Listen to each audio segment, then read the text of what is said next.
예, 안녕하십니까. 안녕하십니까. 국가정보학 총론 저자 김진근 박사입니다. 오늘은 파트 2 정보활동 업무 제4장 국가정보 생산활동, 여기서 3절 첩보 수집 처리 단계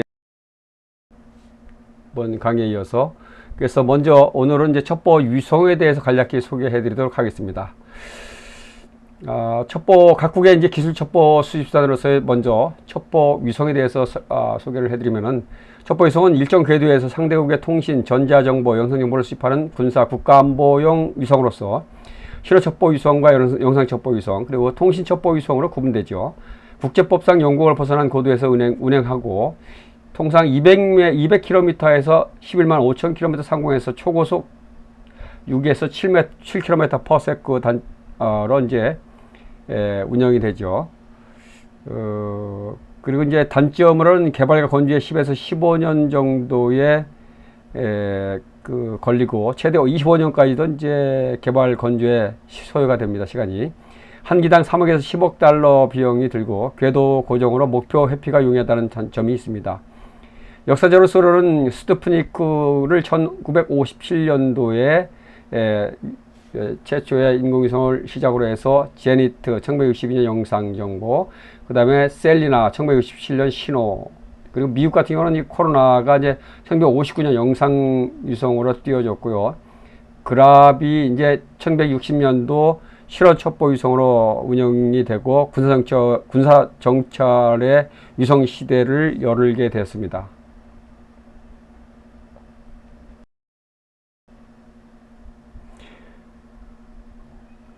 다음은 이제 미국의 첩보위성에 대해서 간단히 소개해 드리도록 하겠습니다. 먼저 신호첩보위성으로는 미국 같은 경우는 1960년대부터 상대국의 통신, 어떤 레이더, 전자파를 우주에서 수집하는 신호첩보위성을 지속적으로 개발해 왔습니다. 최초의 이제 그랍이 1960년에 61년, 그리고 파피가 1962년에 71년을 시작으로 페렛, 캐년, 점프싯, 볼텍, 오리온, 머큐리, 그다음에 트럼펫, 멘토 등 다양한 위성을 통해서 구소련, 중국 등 전 세계의 군사 외교, 핵 관련 전자신호를 감청했습니다. 이 위성들은 고도, 성능, 수집 범위를 계속 확정하며 미국의 군사, 외교, 정책 결정의 핵심 정보를 제공해 왔습니다. 다음 미국의 영상첩보 위성은 1959년 세계 최초 정찰 위성인 코로나가 이제 키월드 시리즈로 1에서 4호까지 발사가 됐고요.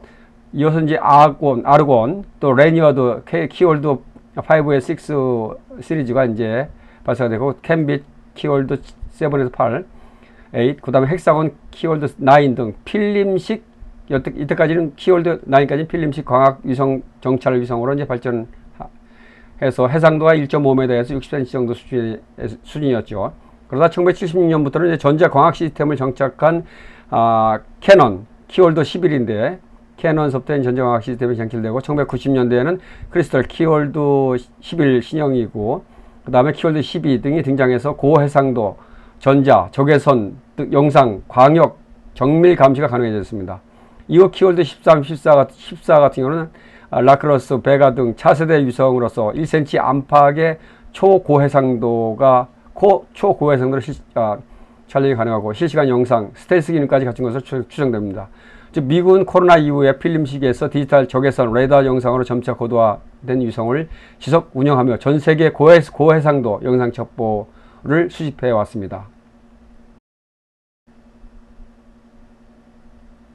다음은 러시아 같은 경우는 약 100억 의 정찰 위성을 운영하는 것으로 추정되고 있는데, 신호첩보 위성은 1961년 셀리나로부터 시작해서 1970년 스푸트니크 코스모스 계열로 이어졌죠.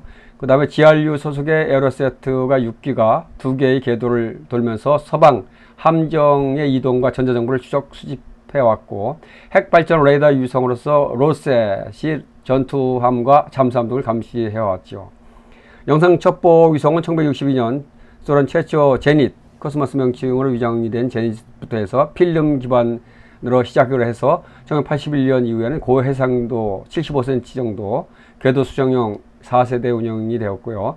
1995년도 디지털 실시간 전성으로 인해서 3cm의 해상도로 5세대로 이제 발전이 됐고, 6에서 7세대에는 비밀리에 이제 개발 중에 있는 것으로 되어 있고요.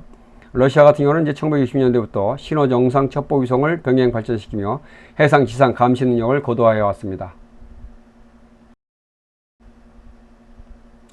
이어서 이제 중국 같은 경우는 신호 첩보 위성은 1970년대 701 프로젝트로 시작해서 1970년 4월 중국의 첫 인공위성인 동팡홍이 발사되었고 1975년 창공 또 기술 시험 위성이 이제 발사가 되었죠.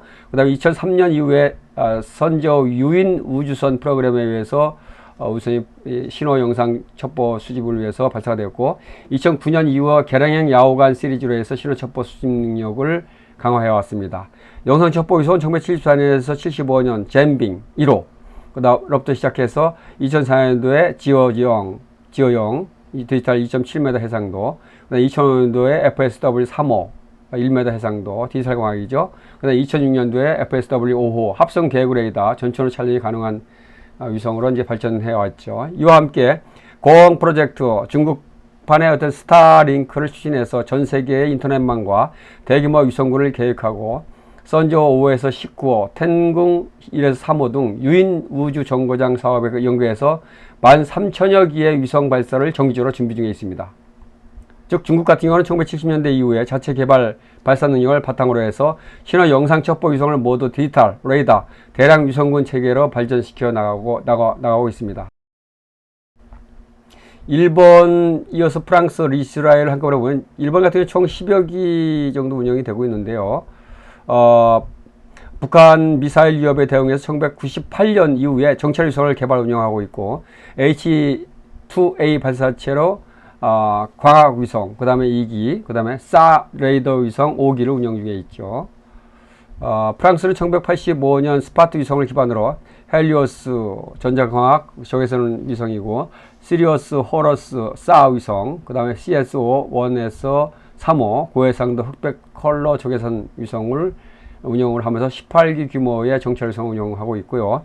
이스라엘은 1988년도에 오펙 1호를 시작으로 해서 오펙 3에서 16호를 운영하면서 전자광학과 사 장착으로 전천후 고해상도 영상을 수집하고 있죠. 자, 우리나라 한번 볼까요? 우리나라는 그간 대북 정찰의 80% 이상을 미국 위성에 의존해 왔는데 북한의 핵미사일 위협으로 독자적인 감시 정찰 능력을 확보할 필요가 있게 되었고 이를 위해서 4.25 사업을 이제 추진하게 되었죠. 그래서 2019년도 국방부 계획에 따라서 2023년도 1호 2호 IR 위성을 발사하면서 저궤도에서 하루 4번에서 6번의 한반도를 간축을 할 수 있도록 했고 약 3cm의 해상도로서 북한 핵미사일 시설을 집중 감시하고 있습니다. 이어서 2024년 25년까지 최근까지 사 위성 2에서 4호가 발사되었고 마지막으로 5호가 이제 금년도 11월에 발사될 예정에 있습니다. 그리고 아나시스 군 전용 통신 위성으로 해외 파병 부대도 독자적으로 개신할 수 있게 되었죠. 그래서 현재 민간 실용 위성 측면에서는 무궁화 시리즈가 방송 통신 GPS를 지원하고 있고 아리랑 시리즈는 사 2호 IR 장착으로 인해서 재해, 국토관리 또 군사 목적으로도 활용되어 왔죠. 또 천리안 시리즈는 해양 기상 우주 관측용으로 2B호는 2B호는 이제 세계 최초의 정지 궤도에서 미세먼지를 관측하고 있고 누리호 발사체를 활용한 소형 위성 50에서 60기를 발사할 것으로 계획을 갖고 이제 추진 중에 있죠. 하측 한국 같은 경우는 4.25 사업과 민간 위성, 소형 발사체를 결합해서 독자적인 군사 실용 우주 감시 체계를 구축하며 전시와 평시 모두 활용 가능한 종합적인 위성 능력을 갖추고 있습니다.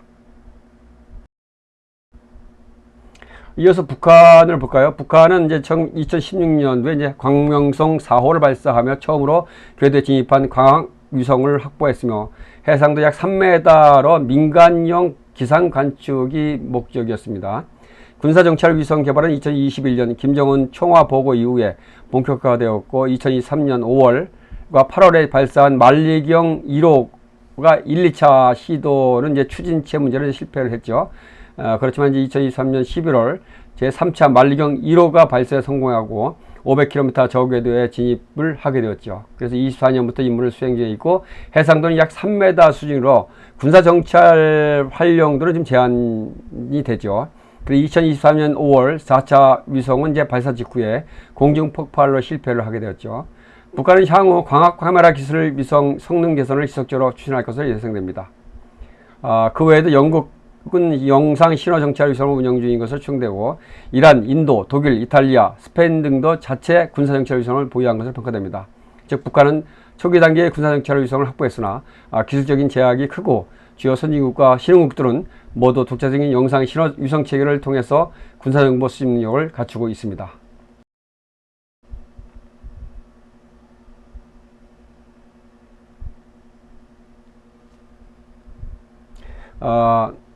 이어서 이제 그 상업용 영적 탐사 위성과 같은 지구 관측과 환경 모니터링, 지도 제작, 재난 관리 등 다양한 목적으로 활용되고 있죠.